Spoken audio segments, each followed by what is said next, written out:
1920 में अंग्रेजों का अत्याचार इतना बढ़ चुका था कि भारतीय जनता बस इतना चाहती थी कि किसी भी कंडीशन में बस आजादी मिल जाए। जलियांवाला बाग हत्याकांड हुआ, हजारों लोग मारे गए। इसीलिए महात्मा गांधी ने 1920 में असहयोग आंदोलन शुरू किया। महात्मा गांधी चाहते थे कि हमें आजादी मिलेगी, लेकिन अहिंसा के साथ। महात्मा गांधी अहिंसा के साथ आजादी लेना चाहते थे। इस आंदोलन में महात्मा गांधी ने भारतीय लोगों से कहा कि ना तो स्कूल भेजो अपने बच्चों को, ना कॉलेज भेजो, और जो लोग सरकारी नौकरियां कर रहे हैं वो सारी की सारी बंद कर दो। ऑफिस जाना बंद कर दो। ना विदेशी कपड़ों का इस्तेमाल करो और ना ही अदालतों में जाओ। चुनाव, सरकारी संस्थाएं, सबका बहिष्कार कर दो। कुल मिलाकर हम अंग्रेजों का ना तो कोई सामान यूज करेंगे और ना ही उनसे कोई हेल्प मांगेंगे और ना उनकी कोई हेल्प करेंगे। यही था असहयोग आंदोलन। महात्मा गांधी का सिंपल सा स्टेटमेंट था, पूरी तरीके से अहिंसक रहो, किसी भी तरीके की हिंसा मत करो, ना किसी से लड़ाई करो, ना मारकाट करो, ना दंगे करो, कुछ मत करो, बस अहिंसा से हमें आजादी मिलेगी।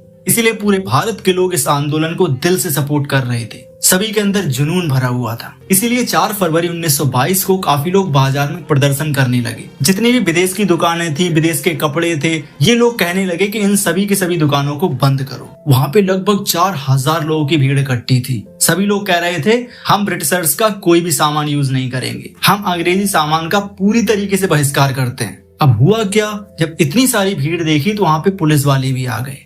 लोगों ने पुलिस वालों को इन्फॉर्म किया, पुलिस वाले वहाँ पे आ गए।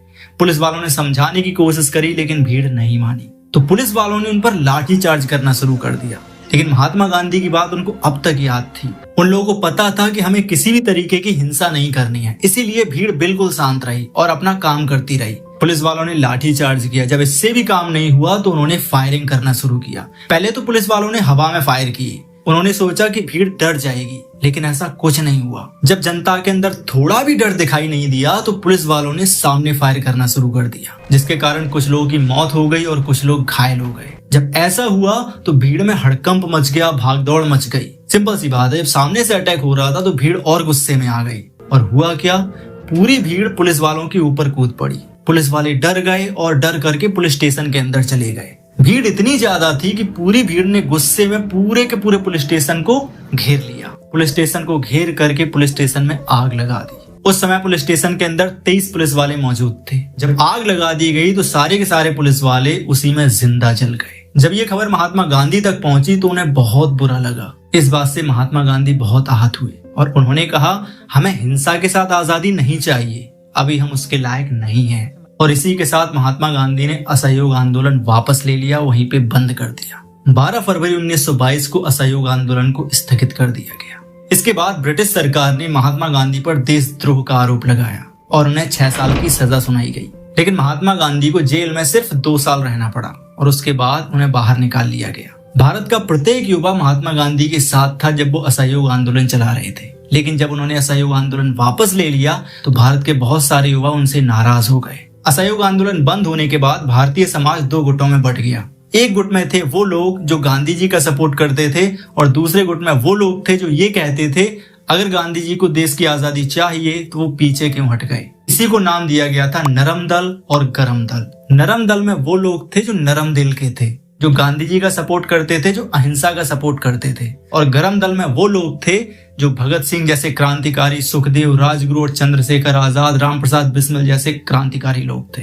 उनका सिंपल सा स्टेटमेंट था, आजादी इजीली नहीं मिलेगी, उसके लिए हमें बहुत संघर्ष करना पड़ेगा और जितना भी संघर्ष करना पड़े, लड़ना पड़े, हम वो भी करेंगे। और यहीं से भगत सिंह की विचारधारा बिल्कुल अलग हो गई और महात्मा गांधी की विचारधारा बिल्कुल अलग थी। जिस पुलिस स्टेशन को जलाया गया था वो पुलिस स्टेशन गोरखपुर के चौरा चौरी में था। इसीलिए इस घटना को चौरा चौरी कांड के नाम से भी जाना जाता है। चौरा चौरी घटना के बाद 170 लोगों को गिरफ्तार किया गया और उनमें से 19 लोगों को फांसी की सजा दी गई। इसके बाद पूरे देश में डर का माहौल बन गया था। इस घटना के बाद भारतीय लोगों में एक चीज तो कंफर्म हो गई कि अगर हमें आजादी चाहिए तो वो आसानी से तो नहीं मिलेगी, आजादी के लिए हमें लड़ना पड़ेगा। तो दोस्तों, यही चौरा चौरी की घटना 4 फरवरी 1922 को उत्तर प्रदेश के गोरखपुर के चौरा चौरी जगह पर हुई थी और इसीलिए इस घटना को चौरा चौरी घटना या चौरा चौरी कांड के रूप में जाना जाता है। और इस घटना के बाद महात्मा गांधी ने अपना अलग रास्ता अपनाया और भगत सिंह और राजगुरु, इन क्रांतिकारी लोगों ने अपना अलग रास्ता अपनाया। और फाइनली आज हम सब जानते हैं कि इन्हीं सब लोगों की वजह से आज हम आजाद हो पाए हैं।